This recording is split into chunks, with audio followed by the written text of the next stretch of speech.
வணக்கம். இன்றைய செய்திகள். மக்கள் குறைகளை தீர்க்க ஒருபோதும் அனைத்து கட்சி கூட்டத்தை முதலமைச்சர் ஸ்டாலின் நடத்தவில்லை என்று தமிழக பாஜக தலைவர் நயினார் நாகேந்திரன் கூறியுள்ளார்.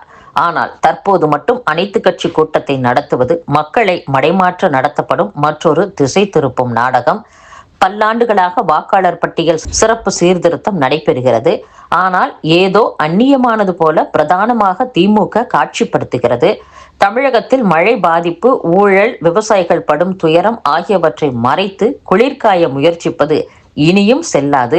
திமுக அரசின் தொடர் திசை திருப்பு நாடகத்தையும் வெற்று விளம்பரத்தையும் பார்த்து பார்த்து சலித்து போன தமிழக மக்கள் இந்த வாக்காளர் பட்டியல் திருத்தம் எதிர்ப்பு நாடகத்தையும் புறக்கணிப்பர் என்றும் நயினார் நாகேந்திரன் கூறியுள்ளார்.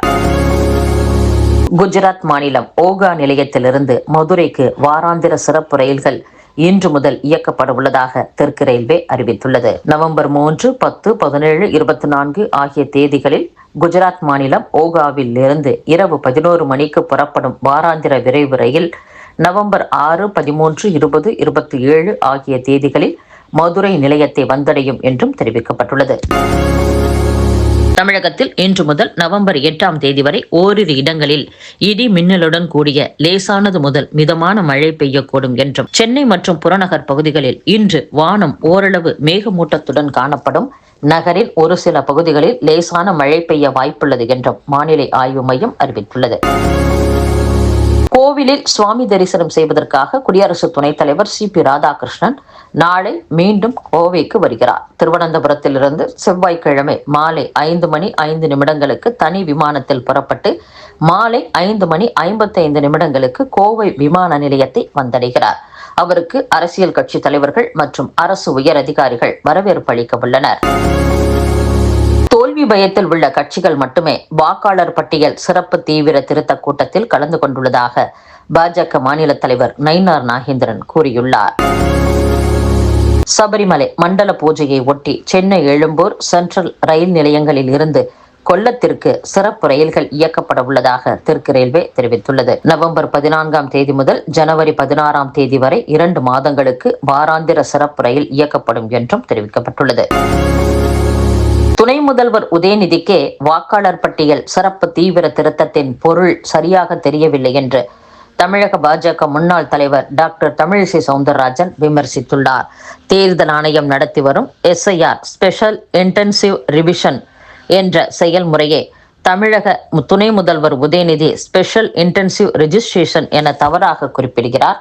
அவருக்கே சார் என்பதன் பொருள் சரியாக தெரியவில்லை என்றால் இதன் உண்மையான செயல்முறையும் அவருக்கு தெரியாது என்பதில் ஐயமில்லை.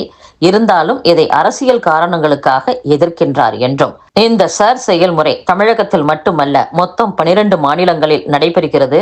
அதில் பாஜக ஆட்சி செய்யும் மாநிலங்களும் உள்ளன என்றும் தமிழிசை சவுந்தரராஜன் கூறியுள்ளார்.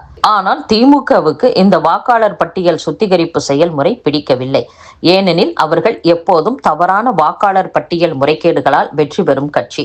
அவர்களே சமீபத்தில் திமுக தீவிர முயற்சியால் சேர்த்த போலி வாக்காளர்களை தேர்தல் ஆணையம் நடத்தி வரும் இந்த தீவிர திருத்தம் கண்டுபிடித்து அகற்றிவிடும் என்பதாலே அவர்கள் சாரை கண்டு பயப்படுகின்றனர்.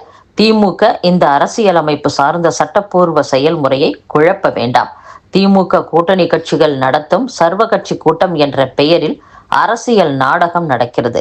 சாரை கண்டு ஏன் பயப்படுகிறீர்கள்? மடியில் கனம் இருந்தால் தானே பயப்பட வேண்டும். திமுக ஏன் ஓடி ஒழிய வேண்டும் என்றும் டாக்டர் தமிழிசை சவுந்தரராஜன் கூறியுள்ளார். வாக்காளர் பட்டியல் சிறப்பு தீவிர திருத்தம் குடியுரிமை மீது நடத்தப்படும் தாக்குதல் என்று விடுதலை சிறுத்தைகள் கட்சி தலைவர் திருமாவளவன் தெரிவித்துள்ளார்.